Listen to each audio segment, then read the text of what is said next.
It was supposed to be a routine hearing.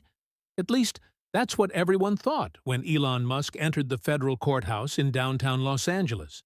He moved with the same composed certainty that had become his trademark. Dressed in a sharply tailored black suit, eyes focused, he didn't acknowledge the cameras or whispers following his every step. The courtroom lights cast long shadows behind him as he slid into the front seat beside his legal team. Another day, another dispute over intellectual property. Nothing Musk hadn't seen before, until she walked in. Just before the judge entered, the double doors at the rear of the room opened slowly. A hush fell over the courtroom. A woman in her early 50s stepped forward, tall and poised, wearing a simple beige trench coat and holding something unexpected in her arms. A rectangular wooden box, aged and worn, with strange markings on its surface. No one recognized her at first, then gasps. Tallulah Riley, Musk's ex-wife, the woman he had divorced twice.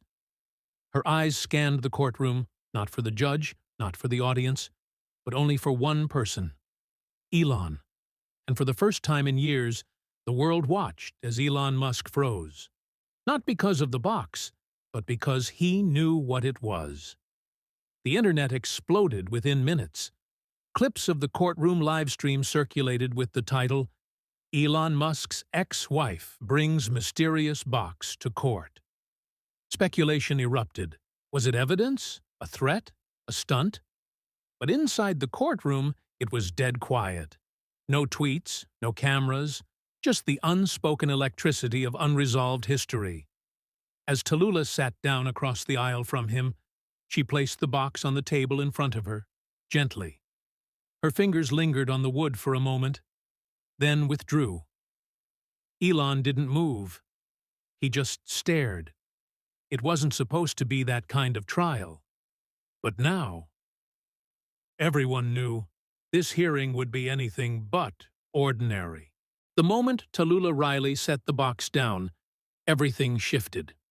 Judge Barrow entered the courtroom promptly at 9 a.m., a seasoned federal figure with a reputation for efficiency and zero tolerance for theatrics. He took his seat, peered over his glasses, and raised an eyebrow at the visible tension that had thickened the room like fog. "I see we have a development," he said flatly, nodding toward the box. Tallulah stood, calm, precise. "Your Honor," she began, her voice unwavering, "I intend to introduce this object into evidence. It contains documents and recordings that directly concern the intellectual property dispute brought before this court. Items that were created during my time with Mr. Musk, and items that I was explicitly told to forget." The gallery gasped. Elon didn't flinch, but something in his jaw tightened. His attorney, a gray-haired man named Atwood, stood quickly. "Objection. We were not notified of this evidence, and its relevance is speculative at best. This could be deeply prejudicial." The judge leaned back. "Miss Riley, what exactly are you claiming is inside that box?" Tallulah looked directly at Elon for the first time since entering. "Designs, drafts, conversations, records of the very thing SpaceX never talked about in public. Not Mars, not Tesla, something older, something secret." The courtroom was dead silent. Elon's eyes narrowed. He finally spoke, calmly, but with weight. "That's not your story to tell." Tallulah didn't blink. "It became mine the moment you buried it." Social media lost its mind. Muskbox was trending within minutes. Theories exploded across Reddit and X. A secret propulsion prototype? Evidence of illegal AI training on classified data? A personal confession. No one knew, but everyone wanted to. Judge Barrow sighed and rubbed his temple. "Miss Riley, I will allow a short recess.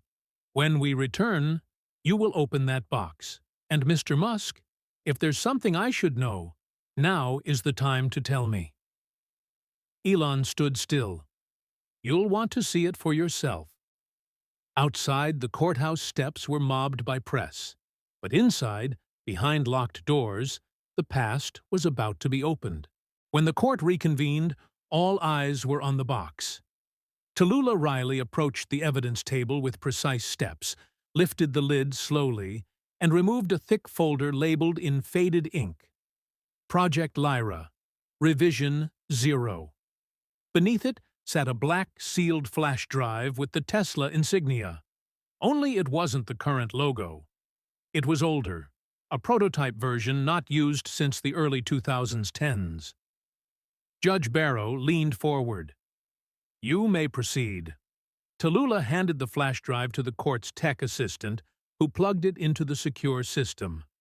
The courtroom lights dimmed slightly as a monitor flickered to life. The first file was a video, time-stamped 2011. A young Elon appeared on screen, seated in what looked like a deep underground lab. His hair was longer, voice more animated. "We've been wrong about propulsion," the recording began. "Rockets aren't the future. They're the past. Lyra is about frequency resonance, about syncing motion to the natural pulse of gravity wells. I won't submit this to any agency yet. It's too far ahead." The crowd collectively inhaled. Elon's expression in real time didn't change, but his grip on the table did. The next file was even more shocking. Schematics of a spacecraft with no visible propulsion system, labeled Lyra V1, Solar Vortex Neural Drive. The margins were filled with notations, some in Elon's handwriting, some in someone else's. A woman's. "Who's the second engineer?" asked the judge. Tallulah's eyes locked on Elon. "Me. He just never made it official." Reporters were already sprinting out of the courtroom. News sites lit up. "Ex-wife reveals secret Tesla propulsion project. Unreleased Musk tech years ahead of current models." Atwood stood, visibly shaken. "Your Honor, we request an immediate recess. This evidence requires authentication, and its release could violate multiple NDA clauses under national security provisions." Judge Barrow shook his head slowly. "Mr. Atwood, I think the question now isn't whether it's real. It's why it was hidden." Outside the courthouse, a small aircraft with no sound and no visible engine passed overhead, unnoticed by most. Inside, Tallulah placed the final piece of paper on the table, a contract signed by Elon Musk, dated 2012, stating Project Lyra would never be commercialized until the world is ready. The court wasn't just watching a legal battle anymore. They were watching a revision of history. And Elon Musk knew the box was open, and it would never close again. Character development, atmosphere, theme, reader connection, pacing, and show-don't-tell techniclarity integrate. The courtroom had become more than a legal battleground. It was now the epicenter of a global shockwave. Within hours, news outlets across the world interrupted regular programming. CNN's breaking banner read, "Musk's hidden tech exposed. Anti-gravity craft, years ahead of its time." In Tokyo, a panel of scientists debated whether Project Lyra proved the existence of a new branch of physics. In Berlin, government advisors scrambled to understand what solar vortex neural drive even meant. In Washington, a closed-door emergency meeting was already underway. Meanwhile, back in the courtroom, Elon sat silently, his expression unreadable. Tallulah hadn't said another word, but she didn't need to. The evidence was louder than anything spoken. Across the country, former SpaceX engineers began leaking subtle confirmations online. A Reddit thread titled, "I worked on Lyra until they shut us down in 2013. Ask me anything," gained 500,000 upvotes in 6 hours. One post read, "We weren't building a ship. We were building a threshold. Musk told us it wasn't transportation. It was evolution." The cultural effect was immediate. Protesters gathered outside the Pentagon with signs that read, "We deserve the truth," and "Unlock Lyra now." Religious leaders chimed in, some calling it divine, others apocalyptic.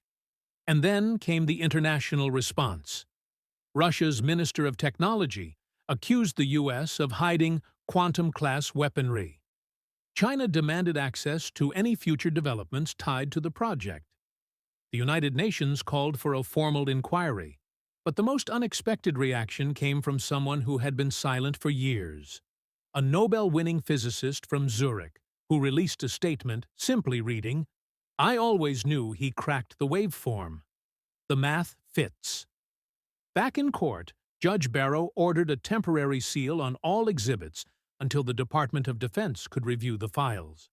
But the damage was done. The world now knew that Elon Musk had created something beyond rockets, beyond energy, beyond imagination, and he had buried it. As Elon stepped out of the courthouse, thousands waited outside in a silent crowd. They didn't cheer. They didn't jeer. They simply watched, hoping he would speak. He didn't. He looked at the sky, then at Tallulah, then disappeared into his armored Tesla. Destination unknown. But one thing was clear. The age of secrets was over, and the age of Lyra had begun. The tension was unbearable as the judge motioned for the mysterious box to be opened. Elon's ex-wife, still calm and composed, walked slowly to the center of the courtroom. Her heels clicked on the polished marble floor like a metronome counting down to detonation. She placed the box on the stand, unclasped the aged brass locks, and lifted the lid. Inside was not just paperwork.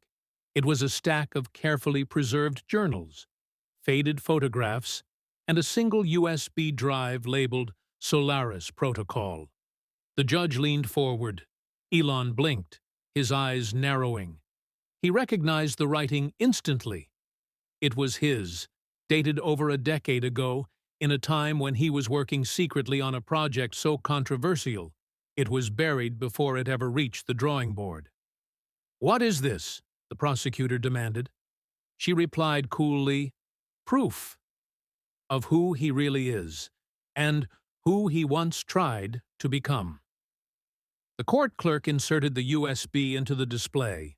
The screen flickered, revealing prototype schematics for a mind-to-machine interface Musk once described as too dangerous for the public. The notes indicated ethical concerns, failed test subjects, and, more unsettling, an encrypted entry simply titled X-Consent Protocol. The room fell silent. Musk stood, almost instinctively. "That was never meant to be seen," he said under his breath. His attorney whispered, "Do you want me to stop this?" Musk shook his head. Let them see it. What followed was a turning point, not just in the case, but in the public's perception. Elon wasn't running from his past. He was owning it. But the question lingered in the minds of everyone watching around the world. Had Musk crossed a line even he couldn't justify? As the courtroom doors creaked open again, a silence deeper than before settled over the audience. All eyes turned to the woman walking in, Tallulah Riley, Elon Musk's ex-wife. But it wasn't her presence that froze the room. It was what she was carrying. A medium-sized wooden box, aged and marked with symbols no one recognized. The bailiff moved toward her, uncertain. "Ma'am, may I ask—" "It's evidence," she interrupted calmly, locking eyes with Elon. Musk, usually unreadable, looked genuinely puzzled. He hadn't seen that box in over a decade. Not since South Africa. She walked directly to the judge, her heels echoing with rhythmic confidence. "Your Honor, this box contains original documentation, private correspondence, and a handwritten agreement between myself and Mr. Musk regarding the very foundation of Neuralink's intellectual property." A collective gasp rippled across the room. Musk stood slowly. "That's impossible. That agreement was destroyed. Or so you thought, Tallulah said, placing the box on the exhibit table. The judge's face tightened. We'll take a short recess. As murmurs exploded behind them, Elon leaned into his lawyer. If what's in that box is real, it could undermine everything. From the gallery, journalists scrambled to call their editors. Investors were already checking stock tickers. And in the middle of the courtroom storm, Elon stared at the box, his past suddenly rewritten in ink. The courtroom returned from recess with an air of electricity. Cameras weren't allowed, but that didn't stop the world from watching. Every legal journalist, every Neuralink stakeholder, every AI ethicist was glued to live blogs and real-time analysis. And the wooden box? It now sat open on the judge's bench, flanked by 2 court officers. Judge Reynolds cleared his throat. This court has reviewed the contents of the submitted evidence. What lies within appears to be a dated, yet legally significant series of documents signed by both parties. Musk didn't blink, but his hands gripped the table ever so slightly. Across the aisle, Tallulah Riley sat still, poised like a chess master who had just sacrificed a queen to lure the king into checkmate.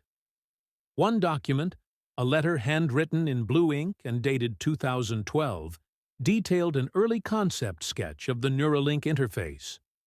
It bore Musk's own annotations. Another document was more troubling. A personal letter Musk had written, acknowledging Riley's conceptual input in exchange for permanent moral credit. The phrase itself was vague, not legalese, but the court had seen weaker words used to prove co-founding status in past cases. "Mr. Musk," the judge said, "is this your signature?" Elon leaned forward. "Yes," he replied, voice even. But these were never meant as formal agreements. They were personal. The courtroom was silent again. But personal promises, the judge said, can carry professional weight, especially when intellectual property is born from collaboration. A hush fell over the room as the realization sank in. This wasn't just about Neuralink. If this case set a precedent, every early-stage collaboration in Silicon Valley could be legally reinterpreted. Founders, co-founders, consultants, every role would be under review. And in that moment, Elon knew the real battle wasn't legal.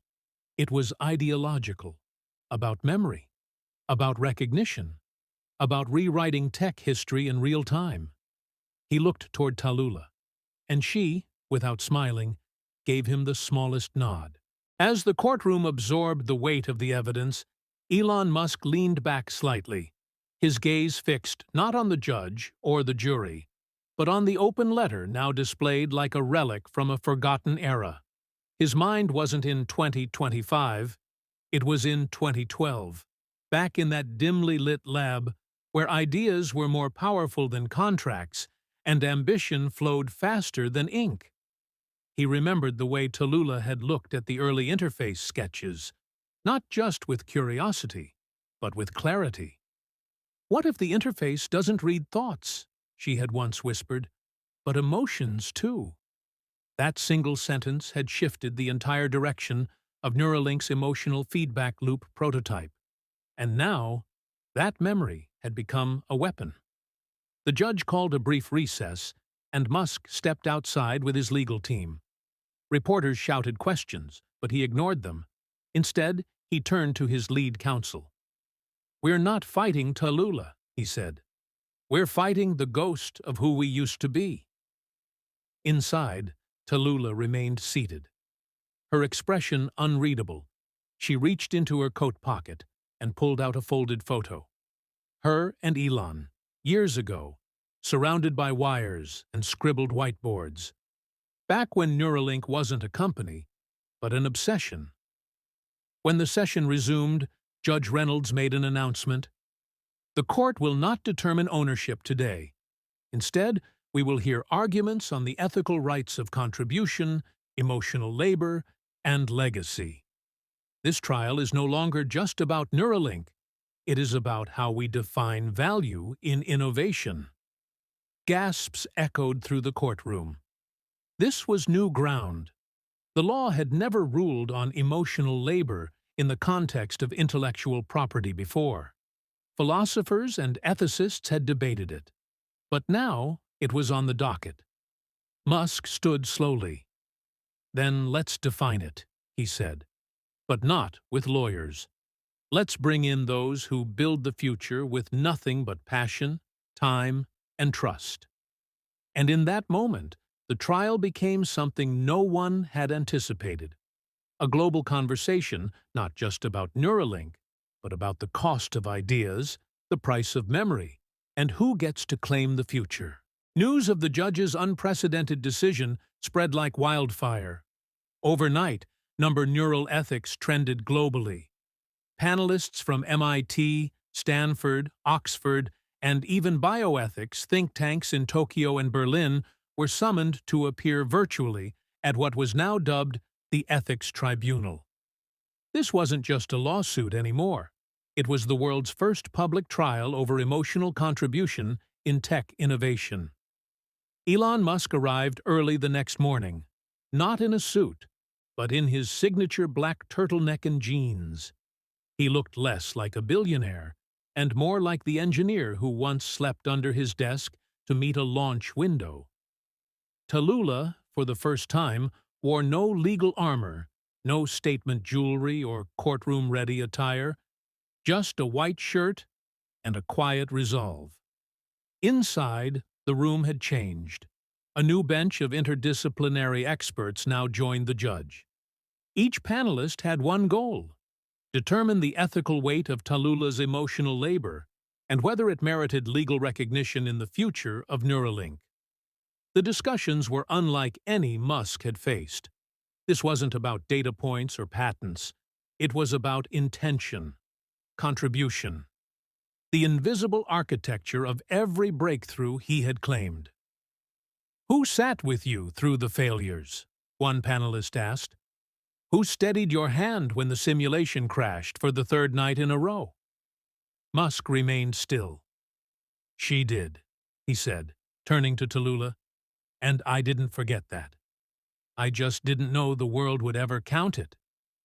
Tallulah's eyes welled, not from victory, but from being seen. Then came the turning point. An anonymous Neuralink engineer submitted a private video testimony, now admitted as evidence. It showed Tallulah at 3 a.m. pacing a dark lab, softly narrating Elon's dream aloud into a recorder, defining not code, but the emotional context of the project's ambition. Her words weren't technical. They were visionary. The room fell silent. Even the judge leaned back, visibly moved. It was clear. Tallulah hadn't just contributed emotionally. She had imprinted her soul into the core of the technology. This wasn't about division anymore. It was about legacy. Shared legacy. Musk turned to her one last time that day and said quietly, "If I carry this into the future, I carry your name with it." For the first time, Tallulah smiled. 3 days later, the world waited. The Ethics Tribunal had convened in private to deliberate, while media camps formed outside the courthouse. Hashtags like shared innovation, emotional IP, and Tallulah testimony continued trending. The world, once skeptical of Neuralink's emotional foundation, was now forced to ask, what do we owe the silent architects of brilliance? Finally, the doors opened. Elon Musk stepped out alone, Tallulah a step behind. No entourage, no press release, just two people, once partners in life, now partners in legacy. A hush fell over the crowd as the judge delivered the summary ruling. While no formal precedent exists for emotional equity in intellectual property, this court recognizes that in the case of Project Neuralink, the defendant's emotional and conceptual contributions directly impacted its creation and purpose. Therefore, A formal acknowledgement and co-visionary status shall be granted to Ms. Tallulah Greenfield. There were no cheers, no dramatic gasps, just silence. Respectful. Historic. Later that evening, Elon and Tallulah returned to the Neuralink campus. For the first time in years, they walked the central corridor side by side. In the innovation atrium, a glass structure where every Neuralink employee passed daily, Elon gestured toward a pristine wall. There, newly engraved under the company's mission, was a single sentence. This vision was never mine alone. Elon Musk, Tallulah, stood still, then slowly placed her hand against the words. The next day, she gave a short address at Stanford's bioethics conference. Sometimes, she said, the loudest legacy is the one written in silence, but we can choose, together, to amplify it. That same week, legislation began drafting the Cognitive Contribution Act, sparking global debate about how we define ownership in the AI age, not just in data, but in dreams. And Elon Musk? He disappeared from headlines for a time, returning to work with less bravado and more presence. In one of his rare posts, he simply wrote, "The future is not just engineered, it's felt." A new kind of frontier had begun, not just in space or circuitry, but in understanding what it truly means to create together. In a world obsessed with patents and public glory, this story reminds us that the heartbeat of innovation doesn't always come from the person in the spotlight. Sometimes it comes from someone pacing a dark lab at 3 a.m., whispering the future into existence. Elon Musk and Tallulah didn't just shape technology, they reshaped how we define contribution itself. And in doing so, they left behind something far more powerful than invention: acknowledgement.